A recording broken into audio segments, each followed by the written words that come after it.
Hey everyone, and welcome. My name's Aaron, and today we are going to be changing around a few things on my beloved pedalboard here. It's 2019. Over the Christmas break, I was like, you know what? I'd like to make some changes. So the first big change is I'm going to get rid of this Mobius. I love this thing. It's a great multi-effects for modulation and stuff, but in testing out several different pedals, I've just fallen in love with analog classic modulation. So I have actually this Seraph Deluxe, which is going to stay on the board, hopefully. And then I also got this Chase Bliss Gravitas, which I've tried a little bit and is just delicious, luscious sounding tremolo, analog tremolo with a million different little options here. So basically this Seraph and this Gravitas are going to replace the Mobius. To be honest, 95% of the time on the Mobius, I was just using tremolo anyway. So it's sort of like it takes up a lot of real estate and for something that's just doing tremolo. And honestly, the Gravitas just does it better. Sorry, Strymon is like, I love Strymon. I'm keeping the timeline. But for modulation, I'm going to go with this Gravitas and the Seraph Deluxe. So I'm actually getting a Strymon Big Sky, which is on the way. It's not here yet. It's Wednesday today. It gets here on Friday. The Big Sky is going to go in the place of the Mobius, the physical location on the board. They're the same size, so it's going to plop right in there. And the other big change I'm doing on the board is changing around the order of the pedals. Right now, I'm coming into the compressor, then going into my switcher. It goes to all my drives first. Then right now it goes to this Seraph because this was in the place of another drive. Then it goes to my Pog octave. Then to the Mobius here, then the timeline, then my reverbs. And I want to have my tremolo actually after my timeline because it's a more dramatic effect. Sometimes, especially when you have a high mix of delay and then you have tremolo before it, you can't really hear it like tremoloing because the delay washes it all out. I just like the sound of almost everything being modulated by the tremolo. And then the other thing is I want to put the octave before the overdrives. Right now I have my drives and then my octave, and sometimes the artifactiness of that digital, especially on the top end, can get a little computery sounding. And putting it before the overdrives, I think the overdrives will kind of smooth out the octave a little bit. And so the new order is going to be compressor still always on into this, then octave first, then all the drives, then what? Chorus, then the timeline, then the Gravitas, then the two new reverbs. And so I'll be getting rid of this MXR reverb up here as well. So I want to put this Seraph up here. I think I'm going to put the Gravitas down here. And then I'm going to put my tuner over here and probably turn this a little bit. It's going to get crazy. And I think that if I switch all the cables at the switcher here, I won't have to do too much rerunning of cables or whatever. I think I have the cable length. So I just wanted to do kind of a like before picture here before I start digging into it, because I just sold this Mobius and I have to ship it off in like an hour because somebody bought it. So, but I'm going to start digging into this thing now. Let's do it. So first step is to get this Mobius out. Let's do it.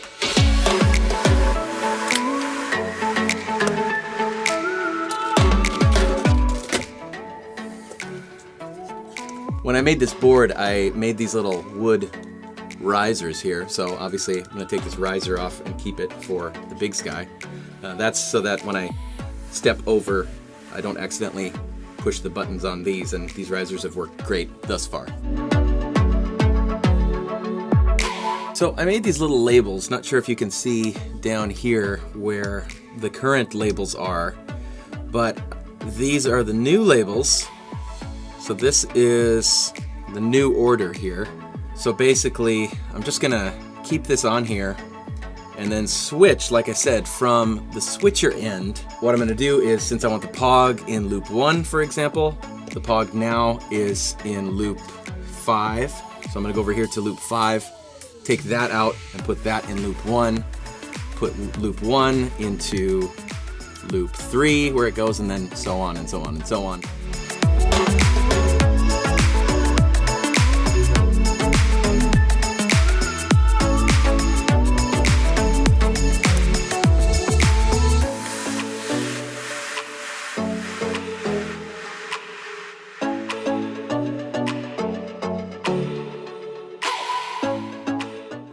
Okay, so for now, I've actually put this MXR right here to take the place, just to test the audio here for the Big Sky. Since it's a reverb, you know, I mean, it's fine. It'll just live here for a second.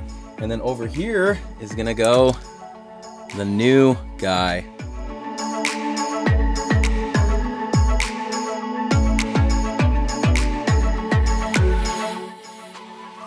A sneaky thing that I've done that I didn't tell you was I've actually put this Emerald Prince preamp, Henrietta Engineering Emerald Prince, I've actually put it in line with my timeline here. So every time you turn on the timeline in the loop, it goes through this.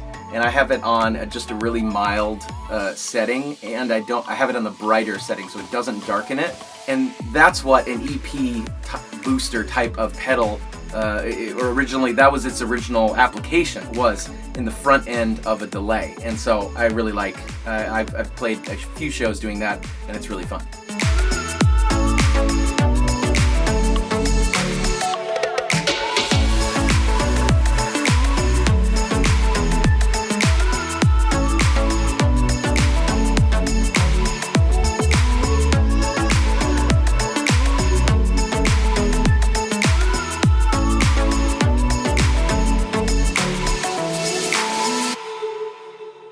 Okay, so now it's Friday, and my Big Sky supposedly is out for delivery. But before it gets here, I wanted to also change around a couple other things. Number one, I want to turn this Anasound Savage right side up. And then second is I just demoed this Pettijohn chime, and it charmed me so utterly that I'm actually going to put it in the spot of this light speed here.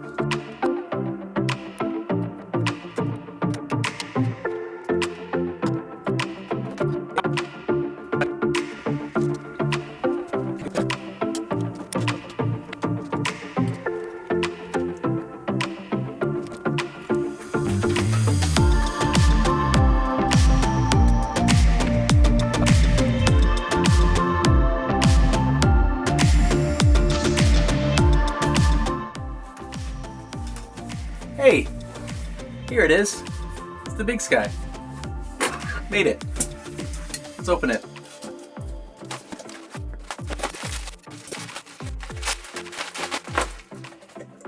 There she is.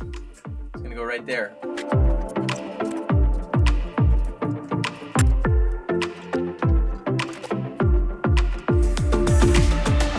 All right, so fast forward a few days, and I just got this in the mail. This is very bright, but that is my gig rig humdinger. This little device is going to do two things for me. Number one, most importantly, allow me to use 2 amps. And number two, it's going to get me away from using this janky old thing. I was coming out of my pedal board over here, and I had this little output, and then I went into a female to female like barrel, and it's just like, of course it had problems, because like, why would you do that when you have all this nice stuff? Why would you end? I mean, it's like the weakest link in the chain is gonna show its true colors. Anyway, finally got this. Let's open it up.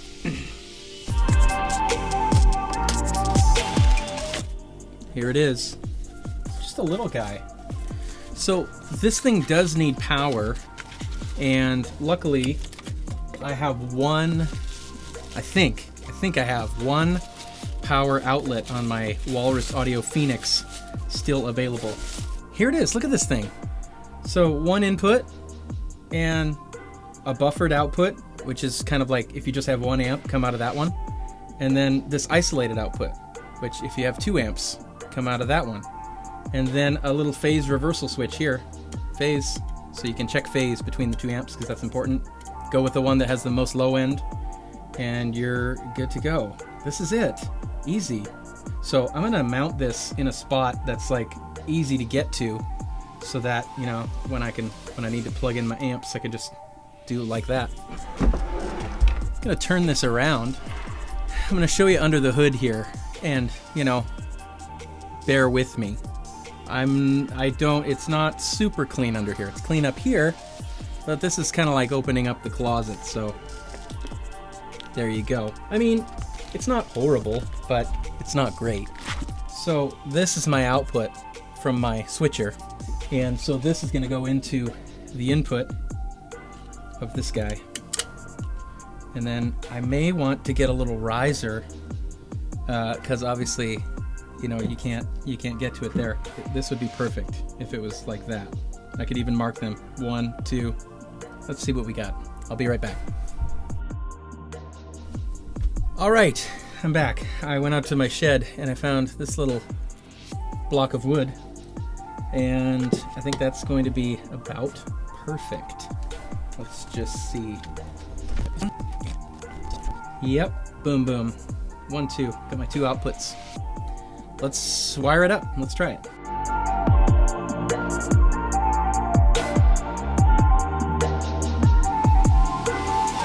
Okay, so I think we're done. So we may as well plug it in to my 2 amps and see what we get.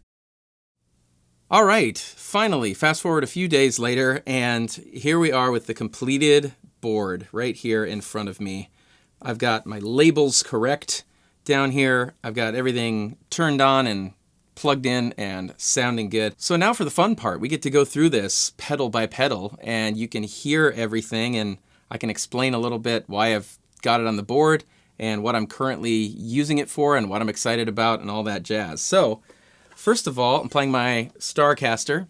This is probably my main guitar when I play live, which, you know, when I'm using the pedal board, that's what I'm thinking of. I'm thinking of playing live. So I play in a variety of different contexts, all sort of within the pop, you know, and rock world, basically. But this board can do a ton of stuff. So I'm going in, I've got my Starcaster here, and the first thing is I'm going into my 2 amps today. So that's sort of one of the biggest changes, is I integrated that gig rig humdinger, and that thing works a treat. And here is my clean tone. Let's go both pickups straight in, no compressor, no anything, into the 2 amps.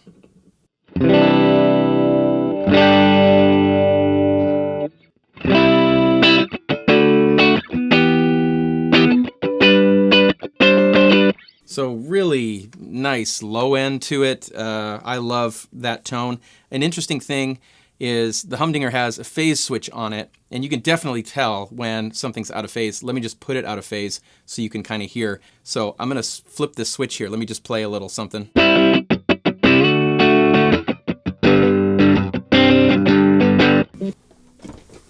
I'll play that same thing. The only thing different is I flipped the phase switch between the 2 amps.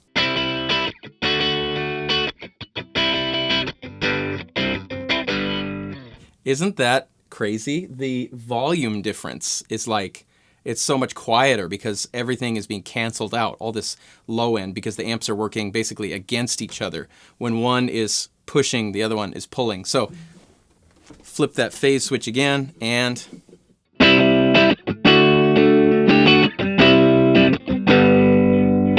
obvious difference there, and very important if you're using 2 amps to be able to switch the phase on one of them. Let's get to the pedals here. So the first pedal I'm coming into is my Cali 76 compressor in the upper right there, and 95% of the time I've got that thing always on. So let's hear a little bit just dry here.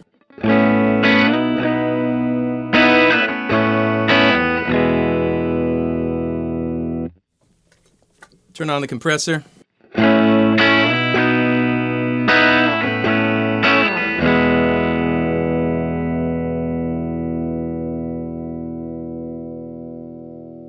Now, I've actually got it set so that the output is a hair quieter when the compressor is on. And the reason for that is I still don't have a ton of headroom in my 2 amps because, especially the Jackson, because it's 18 watts. So I don't really want to push any more volume with it. I just want to, you know, sustain the notes a little bit. So.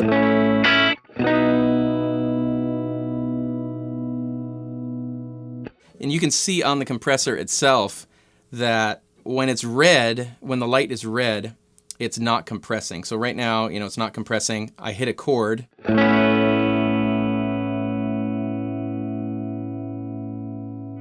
It went orange for a little bit, basically while it was compressing. Once the volume of the guitar died down, it let go of the compression. So I don't like it to be super compressed. It's not a huge difference, but it just kind of smooths things out, makes you sound like, a 10% better player than you actually are, which, we could all use a little help. So now the new first pedal in my chain is my Electro Harmonics Pog 2. And I've got that in loop 1 here.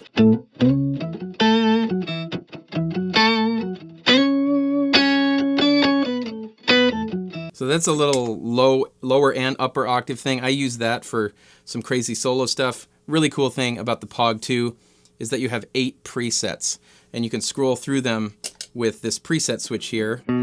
So that's a little subtle upper octave. Another cool thing is that it's polyphonic, meaning it can handle chords.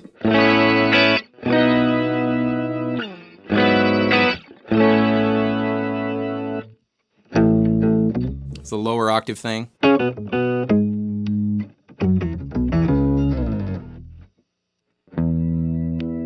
This one I really like. With the Pog 2, besides adding upper and lower octave, you can choose how quickly that upper or lower octave comes in.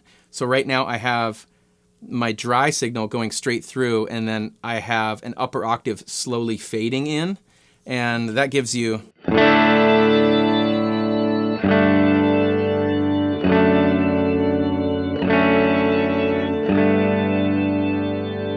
which is pretty cool, especially if you combine it with a little delay and reverb.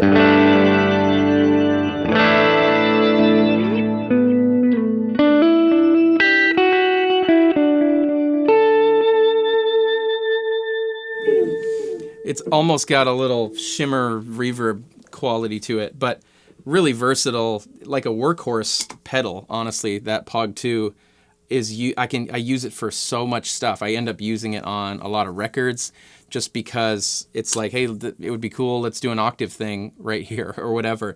It's surprising actually how much it gets used. So cannot recommend that thing highly enough. I've had that for ages on my board. So next pedal in the chain is the new Pettijohn Chime. I think that's my newest pedal I've got on the board here. Here's how that one sounds. So again, this is dry.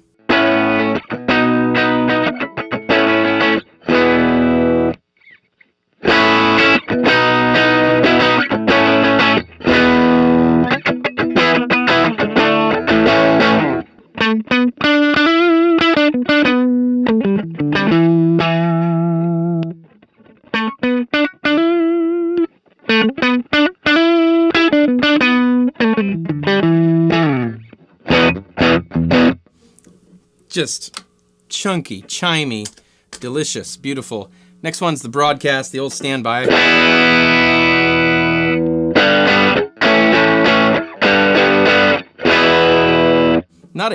have the Broadcast set on the middle gain setting, which is actually the lowest gain setting right now. And I did that because I had it kind of on my favorite sort of higher gain setting, and I was never using it. And so I put it on a lower gain, and it's just a great full range boost. And so, going back and forth between the Broadcast and the Chime, there's not a ton of difference, but there is a difference. So the Broadcast.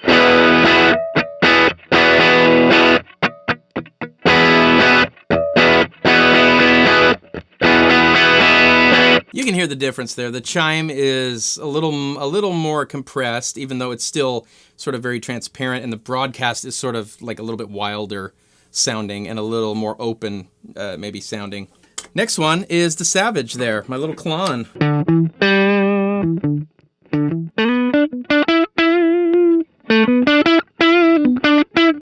I really like the Savage just as a boost. It's like the coolest boost. I barely have the gain on, so there's not a lot of the character of the pedal that's coming through, but it is still boosting the mids a little bit, and obviously, boosting the output a little bit.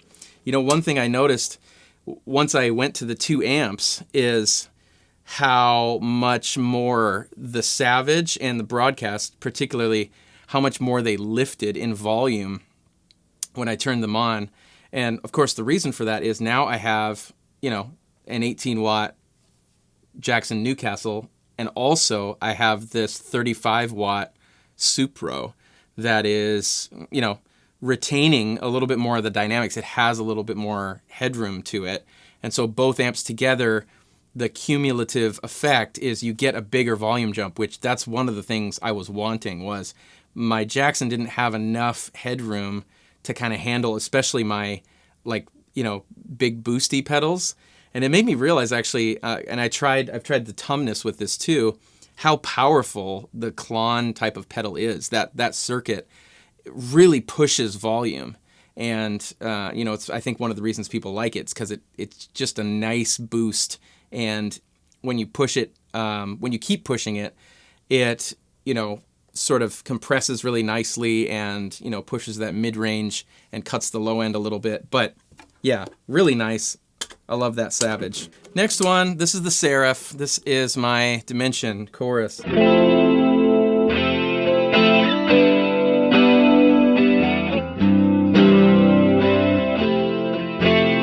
You should check out my demo that I did of this. If you haven't heard of a Roland Dimension D or that type of chorus, check that out. I just put it on the board and I haven't used it a lot, to be honest. I've tried to use it live, then I'm like, oh man, I'm still not totally comfortable with chorus, but I'm getting there. But I've got it in the mode 1, which is sort of the most mellow mode.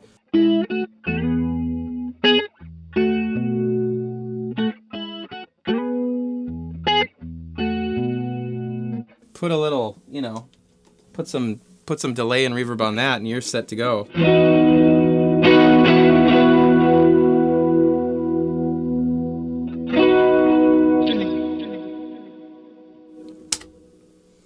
Who doesn't love that? Next up in the chain is the old faithful Timeline. I still love this delay. It can do anything. This thing's amazing. As I mentioned before, I have my Emerald Prince now in line with the Timeline. So there's a little volume jump when I kick on the delay, and I sort of like what that does to compensate for maybe the dry signal going down a little bit. So here's dry.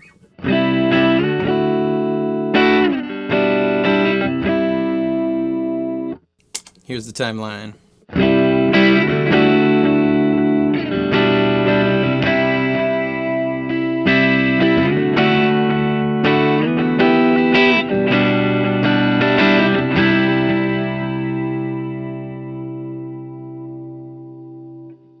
And of course, I've still got my expression pedal hooked up to this delay, and I can control really anything with this expression pedal. You set that in the parameters of the delay, where are the knobs at the heel setting, and then where are the knobs at the toe setting, and then you save that as a preset. Basically, I always have repeats and mix on hooked up to the expression. So when I hit a chord and I push down on the expression pedal, it makes the repeats and the mix go up, and that has the effect of just sort of sustaining the chord. So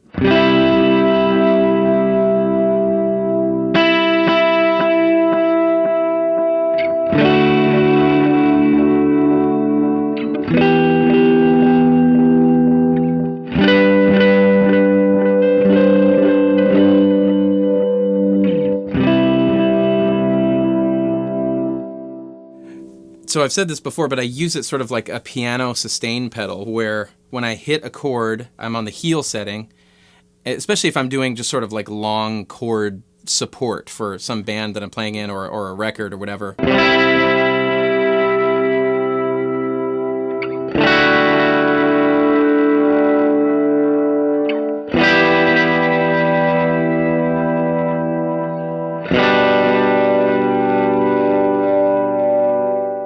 I've found it really fun to be able to control my sustain dynamically like that. If I need a little bit more, just push down on the expression pedal. If I want to back it off, I can back it off. And then, of course, you can program it in. I could program it in so that, the heel was 0 and the toe was 100, and that would be a really dramatic thing. Very versatile. You can do a ton of stuff. So that's basically the timeline. Usually I have it on the tape setting, and that I just kind of like the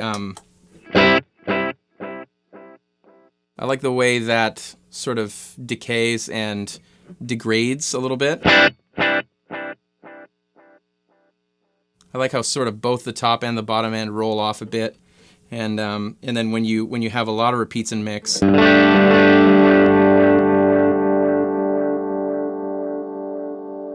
it's just got a nice quality to it.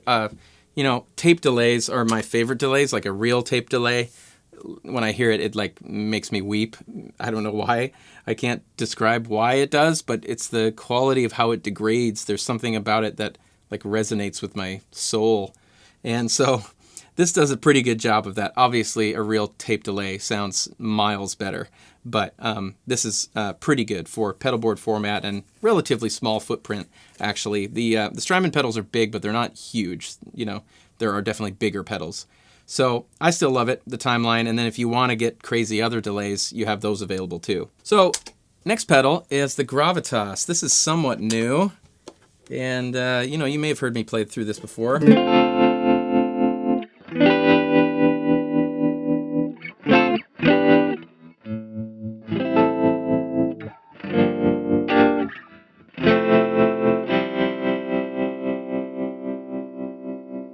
I've got two presets here, one to the left and one to the right.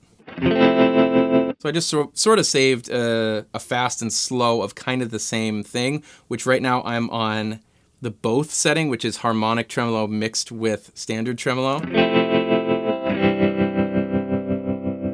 And then when you flip the switch to the middle, it's always wherever the knobs are at. Well, that's just where the knobs happen to be. You can change the wave shape of this thing. You can get crazy with this.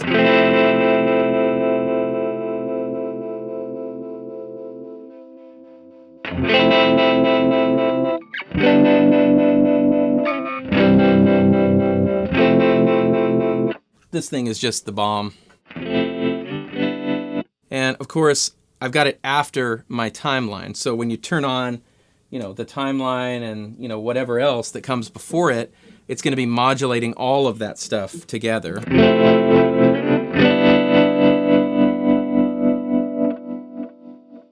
So it's still just as dramatic, even if you have delay and, you know, overdrive, and everything's being modulated by that tremolo because everything is going into that tremolo. So, you know, there's a delay, but even the delay, the whole delayed mixed with the dry signal is all being modulated by the tremolo. The only thing that's not are the two things coming after it, which are the reverbs. We've got reverbs. This is the big sky.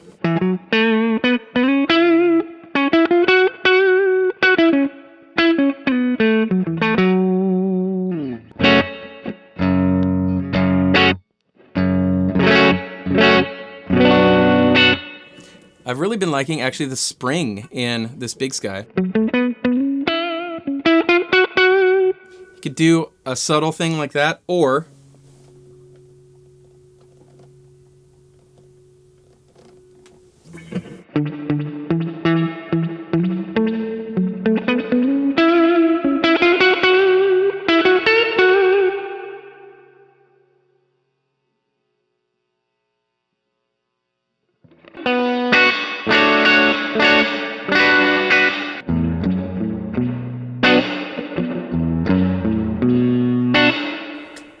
lots of options with this thing, obviously. The other really cool thing, of course, about my two Strymon pedals, which I was doing before, is I can call up a preset for each song, and as you can see, when I switch the preset on the timeline, it switches the preset on the big sky. So, you know, that's somewhat of a sort of poor man's way to do it. If you had a, relatively speaking, if you had a MIDI switcher or a true bypass looper that had MIDI functionality, which many of them do, the Gig Rig G2, the Mastermind, I could hit basically one button and it would call up different sounds on the two Strymon pedals. But right now, as of now, I don't have that functionality. Poor me. One day that'll be cool. But basically how I switch songs is I'll go to a new bank here, and then I'll switch one switch on the timeline there, and then that calls up, anything on the big sky as well. So I'm very excited about that because it's going to give me the ability to have a different reverb on every song that I play. So usually I have one preset on the timeline per song that's just, to the song tempo, with the tape delay or whatever. So now I can have the big sky, and, if I'm playing a big ambient thing, I could go to my cloud setting here, which is just gorgeous.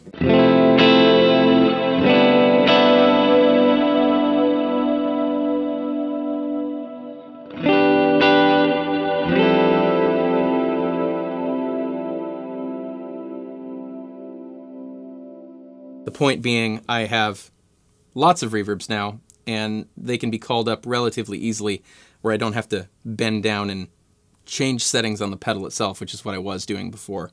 And the next pedal in the chain, the last one, is the old faithful Crazy Tube Circuit Splash Mark III. This thing is still going strong. The reason I still have this on the board is because of the ambient setting, which is the first setting. There's 1, 2, 3 settings on there via that little toggle switch. And it just sounds beautiful. It's a little darker than the timeline, and it's just a different ambience than the cloud or the choral on the big sky. It's just kind of a different thing.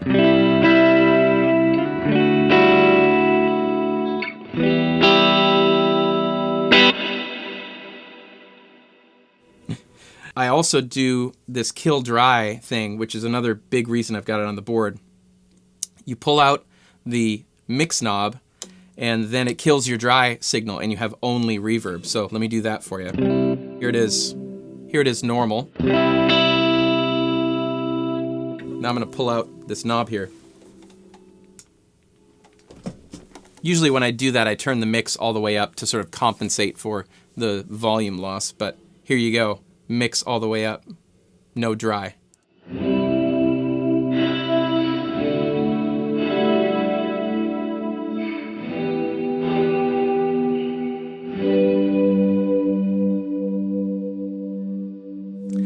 And then, of course, if you turn the decay up,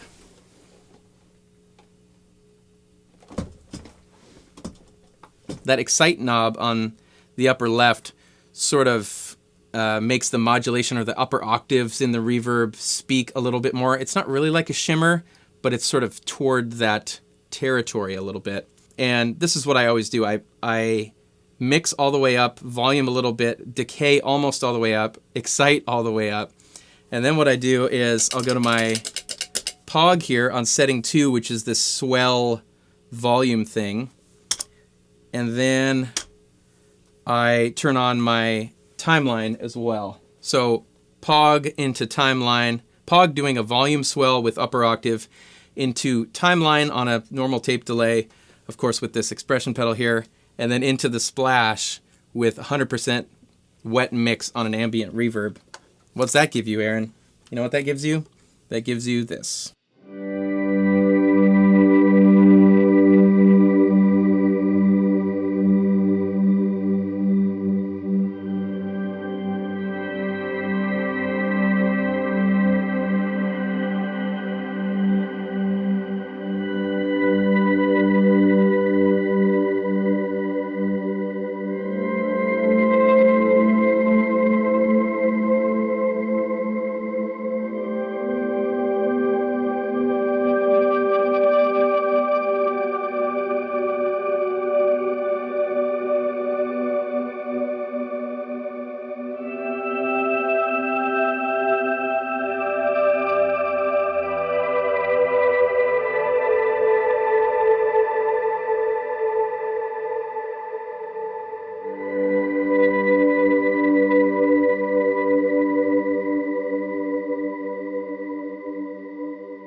I mean, there you go.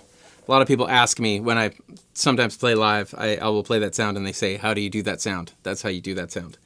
Let me show you actually what the Pog is doing all by itself there.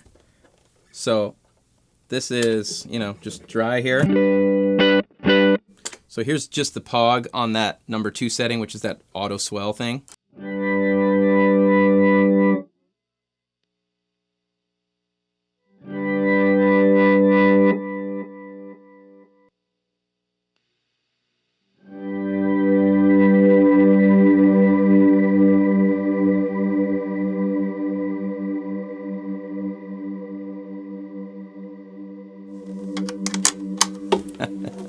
It's a very fun, very forgiving sort of ambient sound that you can use for lots of stuff. So really cool. All I'll say is don't play the wrong chord, because if you do, it's going to go on forever and ever. So yeah, that's basically all the pedals. I'll just play you some of my favorite combos. A lot of times I'm just doing a little delay and reverb, and that's it. Basic.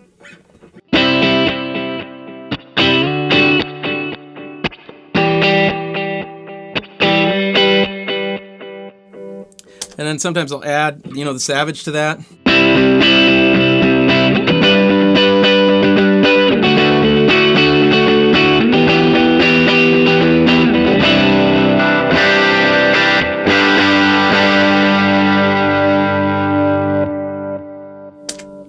Here it is with the chime instead.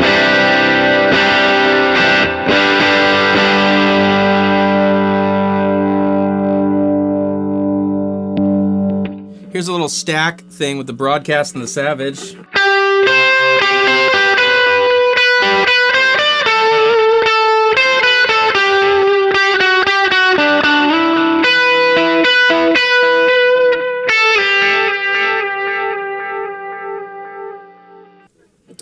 Here's the Gravitas with a little delay and reverb.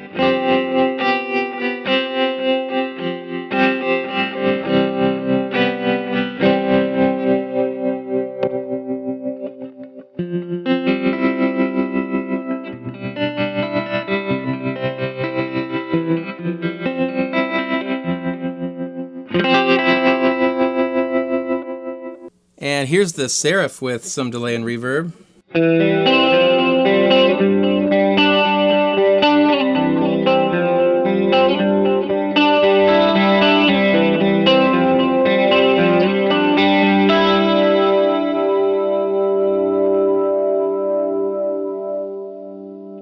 So yeah, that's basically it. I am stoked with this thing. Maybe the only thing left to do is turn all the pedals on and see what happens. Let's turn them on one by one, and I think that'll be fun.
Honestly, that's a crazy sound, but you could use that sound, for crying out loud. That's probably the first time I've been able to turn on all my pedals and they actually sound cool. And I think that's maybe down to the new order, where they're feeding into each other rather than fighting against each other. Where sometimes, like I said before, if you've got the tremolo before the delay, you don't really hear the tremolo. But that's really dramatic, and you hear the tremolo and you hear the octave and you hear the reverbs. Really fun. So that's it from me. 2019. Happy 2019 to you. I would love to see what you guys are doing out there. And also, if you have any questions for me about this board, how I'm using it, how I plan to use it in the future, or just how it's all hooked up, I would love to hear those questions down in the comments below. That's going to be it from me. Thanks for watching this, and we'll see you all next time.